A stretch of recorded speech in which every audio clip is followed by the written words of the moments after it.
வணக்கங்க. இப்போ நம்ம வந்துட்டு கருவாட்டு குழம்பு எப்படி செய்கிறதுன்னு பார்க்கலாம். எண்ணெய் ஊற்றிட்டு கடுகு போட்டு தாளிச்சிட்டு கொஞ்சோண்டு ஒரு பூண்டு ஒரு ஒரு 20 பல் பூண்டு போட்டுருங்க. கருவேப்பிலை போட்டுருங்க.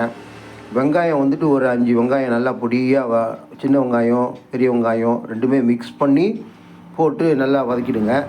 கத்திரிக்காயும் வந்துட்டு தக்காளியும் ஒரு 5 தக்காளி ஒரு 4 கத்திரிக்காய். இல்லை நீங்கள் வந்து புதுசாக கல்யாணம் ஆட்களாக இருந்தாக்கா, புதுசாக கல்யாணம் ஆனவங்க சிறு வயசு ஆளாக இருந்தால் முருங்கைக்காய் கூட போட்டுக்கலாம், உருளைக்கிழங்கு கூட போட்டுக்கலாம். வதக்கிட்டு இந்த பாருங்கள் மூடி போட்டு மூடி வச்சுருங்க. நல்லா வதங்கியிருக்கு. வதங்கிட்டு நீங்கள் வந்துட்டு நல்லா வதக்கி விடுங்க. அப்படியே இங்கே பாருங்கள் எப்படி வதங்கியிருக்கு பாருங்கள். தக்காளி வெங்காயம் பச்சை வாசனை பொருள் நல்லா வதக்கிட்டு வீட்டு மிளகாத்தூள் நம்ம வீட்டில் அரைப்போம் இல்லையா, அந்த வீட்டு மிளகாத்தூள் போட்டாலே போதும். நீங்கள் வந்து தனியாத்தூள் கடையில் வாங்கினதெல்லாம் கலப்படமாக வைக்கிறாங்க, அதெல்லாம் போடாதீங்க. வீட்டு மிளகாத்தூள் ஒரு 3 ஸ்பூனு 2 ஸ்பூனு உங்களுக்கு காரத்துக்கு ஏற்ற மாதிரி நீங்கள் போட்டுக்கோங்க. போட்டு அதை நல்லா பச்சை வாசனை போடுற அளவுக்கு நல்லா வந்துட்டு அப்படியே வதக்கி விடுங்க.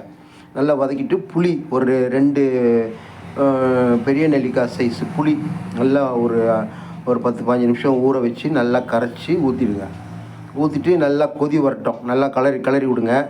கிளறி விட்டு கொதி வர வரைக்கும் மூடி போட்டு மூடி வச்சுருங்க. கொஞ்ச நேரம் நல்லா அது குக் ஆகட்டும். குக் ஆனதும் திறந்து பார்த்தீங்கன்னா நல்லா வெந்துடுச்சு பாருங்கள். அந்த கத்திரிக்காய் தக்காளி எல்லாம் நல்லா வெந்து நல்லா கொதி வருது. அதை கொஞ்சம் நல்லா பரட்டி விட்டுட்டு இப்போ வந்து கருவாடு ஒரு 5, 6, 7 கருவாடு நல்லா க்ளீன் பண்ணி நீங்கள் நல்லா கழுவி வச்சுக்கோங்க. அது என்ன கருவாடு போடுறீங்களோ போட்டுக்கோங்க. நல்லா ஒரு 10, 7, 8 கருவாடு போட்டுட்டு ஜம்முன்னு அது ஒரு கரண்டி போட்டு நல்லா கிளறி விடுங்க. கிளறி விட்டுட்டு நல்லா கொதி வரட்டும், குக் ஆகட்டும். அவ்வளோதான், குழம்பு ரெடி. கருவாட்டு குழம்பு ரெடி. ரொம்ப சிம்பிளான மெத்தட் தான்.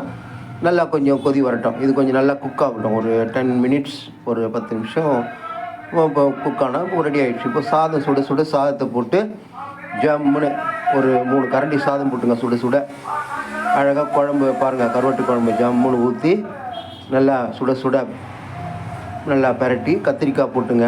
முருங்கைக்காய் இருந்தால் முருங்கைக்காய் போட்டுங்க. உருளைக்கிழங்கு கூட போட்டுக்கலாம், ஒன்றும் பிரச்சனை இல்லை. நல்லா டேஸ்ட்டாக இருக்கும். கருவாடு கொஞ்சம் போட்டுன்னா அப்பளம் சைட் டிஷ் வந்து அப்பளம் வச்சுக்கோங்க. இதுக்கு வந்து சைட் டிஷ் வந்து அப்பளம் தான் கரெக்டாக இருக்கும். இல்லை நீங்கள் வந்துட்டு வேறு எதுனா உங்களுக்கு பிடிச்சதுன்னா சைட் டிஷ் எதுனா வச்சுக்கோங்க. இதுலேயே சாப்பிட்றலாம்.